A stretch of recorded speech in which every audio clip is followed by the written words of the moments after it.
Once upon a time, a long, long time ago, the world was very different from what we know today. People lived in ways that were not pleasing to God.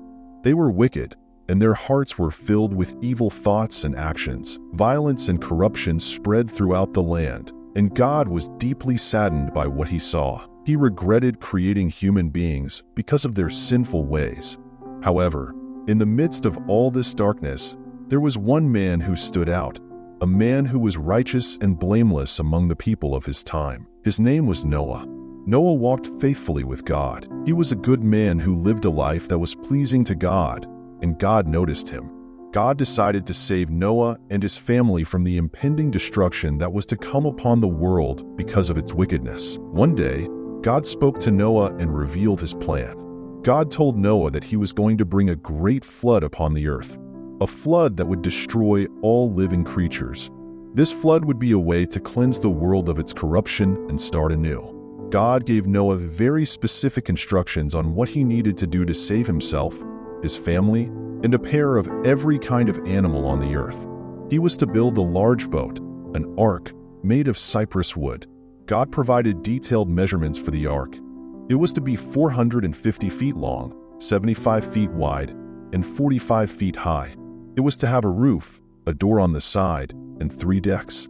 The ark would need to be coated inside and out with pitch to make it waterproof. Noah listened carefully and obeyed every instruction God gave him. Noah began the massive task of building the ark. Day by day, he and his 3 sons, Shem, Ham, and Japheth, worked diligently, cutting wood, hammering nails, and constructing the enormous boat. People from the nearby towns would come to see what Noah was doing, and they mocked and ridiculed him. They couldn't understand why he was building such a large boat, especially since there was no water nearby. Despite their jeers, Noah remained steadfast and continued his work, trusting in God's plan. As the ark neared completion, God instructed Noah to gather food for his family and all the animals that would come aboard. He was to take with him 7 pairs of every kind of clean animal, a pair of every kind of unclean animal, and 7 pairs of every kind of bird. This way, the animals would survive the flood and repopulate the earth afterward. Noah followed these instructions carefully, preparing for the day when the flood would come. When the ark was finally finished, God told Noah that the time had come. God commanded Noah to bring his family and all the animals into the ark. So Noah, his wife, his sons, and their wives all entered the ark. The animals came two by two, as God had commanded. There were lions and lambs, elephants and eagles, cattle and cats, all coming into the ark to find safety. Once everyone was inside, God shut the door of the ark, sealing them in. Soon after, the rain began to fall. At first, it was a gentle rain, but it quickly grew into a torrential downpour. The heavens opened, and rain poured down in sheets. The fountains of the great deep burst forth, and water surged up from beneath the earth. It rained for 40 days and 40 nights without stopping. The floodwaters rose higher and higher, lifting the ark off the ground. The ark began to float, and soon it was carried along by the waters. The flood covered everything. The tallest mountains were submerged under the water.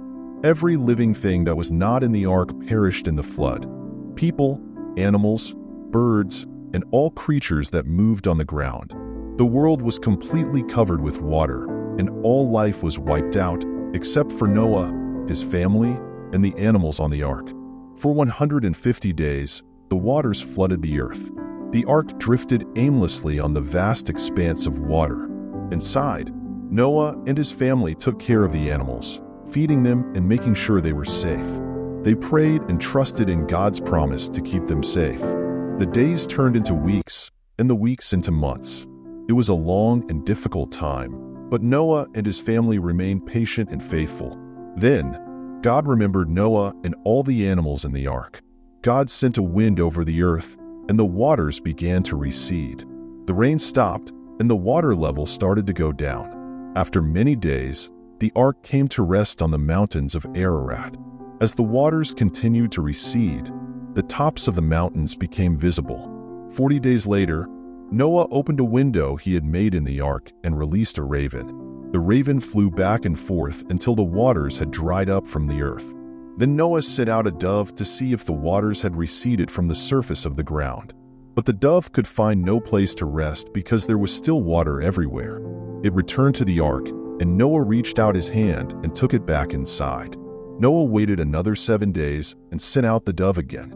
This time, the dove returned to him in the evening with a freshly plucked olive leaf in its beak.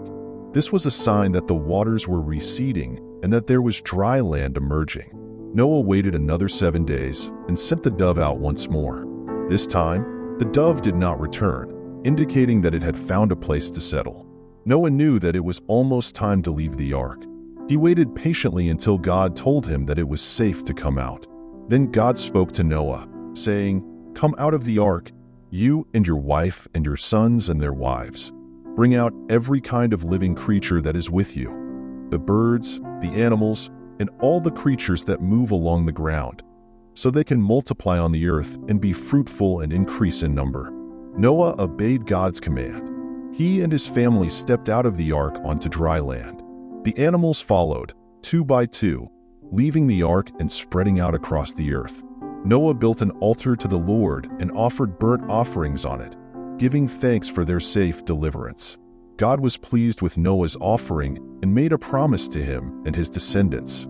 God said that he would never again curse the ground because of humans, even though their hearts are inclined toward evil from childhood. He promised that he would never again destroy all living creatures as he had done with the flood.